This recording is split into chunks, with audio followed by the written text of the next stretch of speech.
네, 김계리 변호사입니다. 이 사건 공소사실에 대한 변호인 의견 진술하겠습니다. 먼저 공소사실 및 증거에 대한 의견을 개진하겠습니다. 피고인은 대한민국의 대통령으로서 헌정위기와 국정마비의 비상 상황에 대해 대통령의 국가긴급권인 비상계엄을 선포하였습니다. 이후 국회의 비상계엄 해제 의결에 따라 비상계엄을 해제하였습니다. 그런데 이 사건은 대통령의 국가긴급권 행사인 비상계엄 선포를 내란으로 기소한 것에서 더 나아가 비상계엄의 선포를 위한 국무회의의 소집 및 심의 과정을 별도로 직권남용으로 의율하고 있으며 국제사회에 대한민국의 헌정질서가 원활하게 작동되고 있음을 알린 공보행위를 범죄라고 하면서 허위공보에 의한 직권남용으로 의율하고 있습니다. 또한 수사권이 없는 공수처에 의한 불법한 수사와 위법한 체포 영장 집행 행위에 대한 대통령 경호처의 정당한 직무 집행을 공무 집행 방해로 의율하고 있습니다. 이 사건 공소사실은 대통령의 정당한 권한 행사를 직권남용으로 대통령의 경호처의 적법한 경호행위를 공무 집행 방해로 구성하고 있는 바 피고인은 이 사건 공소사실을 전부 부인합니다. 증거에 대해서는 추후 별도 의견으로 말씀드리도록 하겠습니다.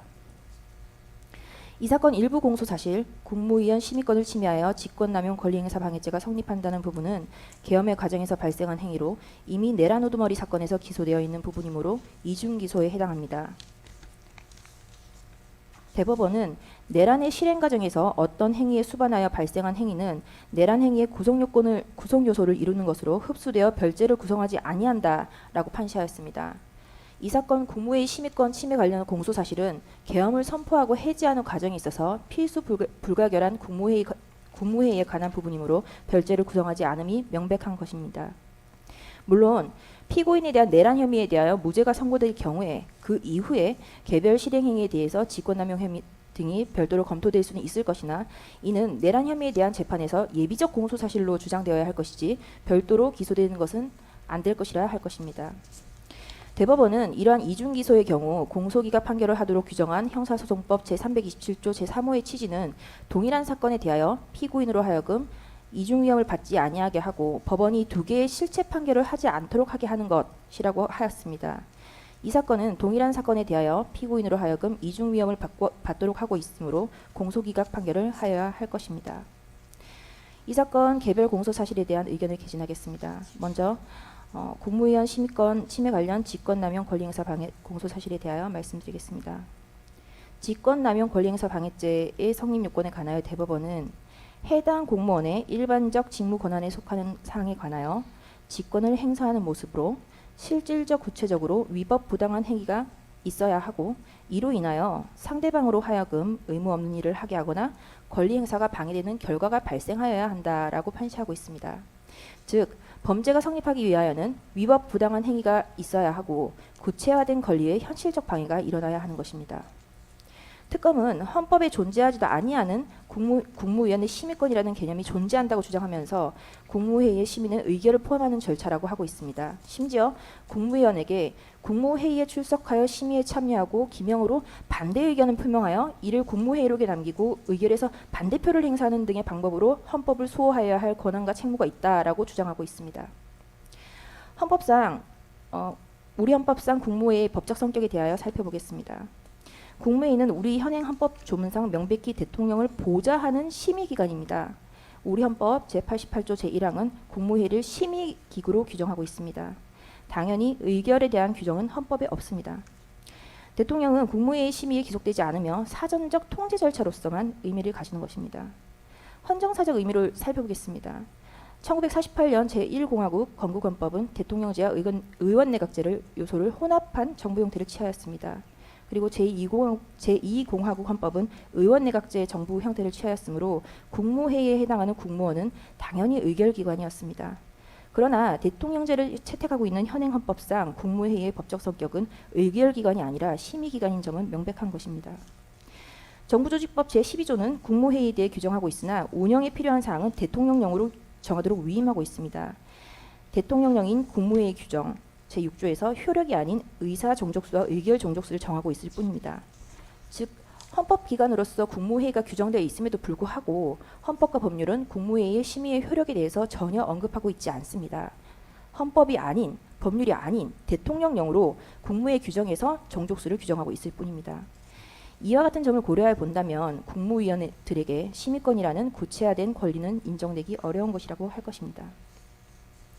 국무회의의 법적 성격에 대하여 헌법재판소는 2003년 헌마 225 결정 이라크 전쟁 파견 동의안 의결 위헌 확인 사건에서 이라크 전쟁 파견 동의안에 대한 국무회의 의결이 헌법 소원의 대상이 되는지 여부에 대한 판단을 하면서 국무회의 성격에 관하여 대통령을 보좌하기 위하여 파병 정책을 심의 의결한 국무회의 의결은 국가기관의 내부적 의사결정 행위에 불과하다라고 하여 국무회의가 대통령을 보좌하기 위하여 존재하는 것임을 명확히 하였습니다. 이 사건 국무회의 심의권을 침해하였다는 직권남용 권리행사 방해죄는 피고인은 직권남용의 고의가 없고 직권남용의 행위가 부존재하며 국무위원회 심의권이라는 개념이 존재하지 않으므로 침해의 결과가 없어서 직권남용의 결과가 존재하지 않습니다. 구체적으로 살펴보겠습니다. 피고인에게는 국무위원들이 심의할 권리를 방해할 인식과 의사가 없었습니다. 즉 범행의 고의가 없었습니다. 특검은 피고인이 소집 연락을 한 국무위원이 올 때까지 기다리지 않아서 내지는 소집 연락을 하지 않아서 국무위원회 심의할 권리 행사를 방해했다고 주장을 합니다. 그러나 피고인이 별건으로 재판을 받고 있는 내란 우두머리 사건의 공소장 기재 사실은 오히려 피고인이 적극적으로 국무회의를 개최하고 회의에서 열띤 토론을 하였음을 적시하고 있습니다. 피고인에 대한 내란 우두머리 사건 공소장 제41쪽입니다. 그 목차를 보시면 피고인의 국무회의 소집 등이라는 제목으로 피고인은 2024년 12월 3일 10시라고 되어 있습니다만 20시로 보입니다. 20시 30분 무렵부터 21시 33분까지 사이에 직접 또는 김용현 대통령실 부속실을 통해 국무총리 한덕수를 비롯한 국무위원들 및 국무회의에 배석할 국가정보원장 조태용 등에게 대통령실로 출석할 것을 지시하였다. 그리고 국무회의 구성원 11명 소집 전 상황이라고 해서 국무회의 정족수가 성원이 되기 전까지 2024년 12월 3일 20시 20분경부터 22시 00분경까지 약 1시간 40분 동안 국무회의 정족수에 이르지 못하는 상황에서 국무총리 한덕수, 외교부 장관 조태열, 경제부총리 겸 기획재정부 장관 최상목 등이 자신의 의견을 적극적으로 개진하고 그럼에도 불구하고 피고인이 그에 대한 반박을 하는 과정을 적시하고 있습니다. 피고인은 종북 좌파들을 이 상태로 놔두면 나라가 거덜난다. 국무위원의 상황인식과 대통령의 상황인식은 다르다라고 하였고 외교부 장관 조태열에게 재외 공간을 통해 대외관계를 안정화시켜라 라는 내용의 문서를 건네주었다라고 기재하고 있습니다. 국무회의 구성원 11명 소집 후 상황입니다. 22시 17분경 송미령이 도착하여 국무회의 정족수 11명이 모이게 되자 22시 17분부터 22시 22분경 배석한 국무위원들에게 장관들의 입장에서 보는 상황인식과 책임감은 대통령으로서 보는 것과 다르다. 이것은 대통령이 내가 결단한 것이고 대통령이 책임지고 하는 것이다. 지금 계엄을 선포할 수밖에 없다. 국무회의 심의를 했고 발표해야 하니 나는 간다. 국무회의를 심의를 했고 발표해야 하니 나는 간다 라고 말을 했다고 기재하고 있습니다.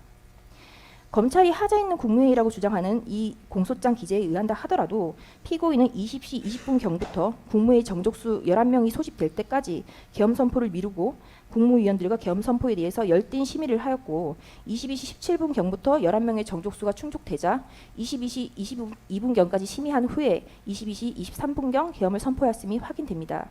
그렇다면 피고인의 국무회의에 대한 인식과 의사는 미처 도착하지 못한 국무위원들에 대한 배제 그리고 배제가 아닌 국무회의 정족수 11명의 성원을 기다린 것으로 국무회의의 적법 요건을 적극적으로 갖추고자 하였던 것임이 확인되어 이 사건 공소 사실의 피고인의 고의가 부존재함을 확인할 수 있습니다. 그리고 피고인에게는 직권남용 행위가 부존재합니다. 피고인은 당시 대통령실 인근에 있거나 위치가 확인되어 빨리 올 수 있는 국무위원을 부른 것일 뿐 특정 국무위원을 지정해서 배제하거나 국무위원들이 국무회의에 참석하지 못하도록 방해 행위를 한 사실이 없습니다. 전술을 한 바와 같이 피고인은 국무회의의 심의에 기속되지 않으므로 특정 국무위원을 배제할 이유가 전혀 없습니다. 또한 참석한 국무위원 전원이 비상계엄에 대해 반대를 하였으므로 유리한 의결을 위하여 특정 국무위원을 배제하였다는 논리 역시 성립될 수 없습니다. 전술하였듯 국무위원들에게 심의권이라는 개념이 존재하지 않으므로 침해받을 권리가 없어 직권남용의 결과가 존재하지 아니합니다. 즉 이 사건에는 피고인의 고의도, 남용 행위도, 남용의 결과도 없는 것입니다. 그 과거 김영삼 대통령의 긴급재정 경제명령 금융실명제의 경우를 살펴보겠습니다. 김영삼 대통령이 1993년 8월 12일 긴급재정 경제명령을 발령하기 위한 국무회의를 소집할 때 국무위원들은 일과 후에 퇴근을 준비하던 중이었습니다. 사전에 안건에 대해 전혀 설명을 받지 못하였고 대통령 비서실의 소집 통보를 받았습니다. 국무위원들은 당시 협상이 진행되던 중이던 우루과이 라운드에 대한 중요한 의제가 있다는 말을 듣고 국무회의에 참석하였는데 김영삼 대통령은 국무위원들에게 금융실명제를 전격적으로 시행한다고 일방적으로 통보를 하였고 그대로 국무회의를 종료하고 생방송을 통해 긴급재정 경제명령을 발령하였습니다. 국무위원들은 그 구체적인 내용을 대국민 긴급 담화를 통하여 들었습니다. 헌법재판소는 대통령의 긴급재정 경제명령 발동에 대한 사법심사를 하면서 특별히 국무회의와 관련한 절차적 하자에 대해서는 전혀 문제 삼지 않았습니다. 즉 국가긴급권의 발령이 검토되는 비상 상황에서 절차의 관여와 밀행성의 요청을 인정한 것이라 할 수 있습니다. 당시 한겨레 신문기사를 보겠습니다. 이 신문기사를 보면 6시에 긴급 국무회의 소집 통보가 있기 전까지 국무회의 소집 사실은 물론 내용조차 전혀 감지하지 못하였으며 7시에 긴급 임시 국무회의가 소집되었으며 7시 30분에 발표를 하고 8시를 기해 금융실명제가 전격 실시되었음을 기사로 확인할 수 있습니다. 피고인은 2024년 12월 4일 4시 27분 비상계엄 해제 담화에서 국회의 계엄 해제 의결에 따라 계엄을 해제하고자 하나 새벽인 관계로 아직 국무회의 정족수를 채우지 못하였고 국무위원들이 오는 대로 바로 계엄을 해제하겠다고 하였습니다. 그에 따라 2024년 12월 4일 4시 27분에서 4시 29분 단 2분 동안 비상계엄 해제 국무회의가 있었고 국무위원이 도착하여 성원이 되는 대로 국무회의를 개최하였으며 국방부 장관의 제안 설명에 아무런 발언도 하지 않았다고 회의록은 명확히 기재하고 있습니다. 특검의 논리대로라면 이 비상계엄 해제 국무회의는 국무위원 전원이 도착하기를 기다리지 않고 회의를 개최하고 별다른 심의를 하지 않고 국방부 장관만 발언을 하였으므로 하자 있는 심의가 되어 위법한 국무회의이고 적법한 계엄 해제가 존재하지 아니하는 것으로 지금 현재 계엄 상태여야 합니다. 그렇다면 특검이 이 비상계엄 해제 국무회의 역시 직권남용으로 기소하여야 합니다. 기소하지 아니하는 것 자체가 모순인 것입니다. 특검의 주장이 말이 되지 않으면 명확하고 이 사건 공소제기는 억지식 공소제기로 제기되지 아니함이 명백한 것입니다. 민주당과 일부 언론 그리고 일부 사람들은 이 사건 비상계엄이 독재를 위한 계엄, 친위 쿠데타, 계엄이 내란이라는 프레임과 허위의 선동을 지속하고 있습니다. 이 사건 공소장 9쪽입니다. 공소장 제9쪽은 피고인의 비상계엄의 선포 이유에 대하여 피고인은 야당이 국회의 다수를 차지하고 쟁점 법안들에 대한 단독 처리를 강행하며 국무위원, 검사 등 다수의 고위공직자를 탄핵하는 등 국정 운영에 어려움을 겪는다는 사유만으로는 헌법과 계엄법에 규정된 비상계엄 선포 요건에 해당하지 않음에도 위와 같은 사유를 내세워 2024년 12월 3일 22시경을 기하여 대한민국 전역에 비상계엄을 선포하기로 결심하였다라고 적시하고 있습니다.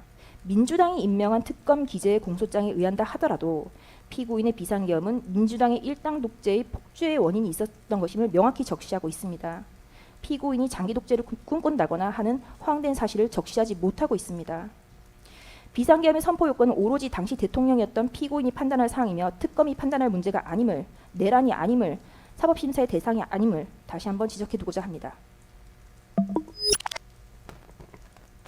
다음으로 비상계엄 선포 문건의 사후 작성 공소 사실에 대해 말씀드리겠습니다.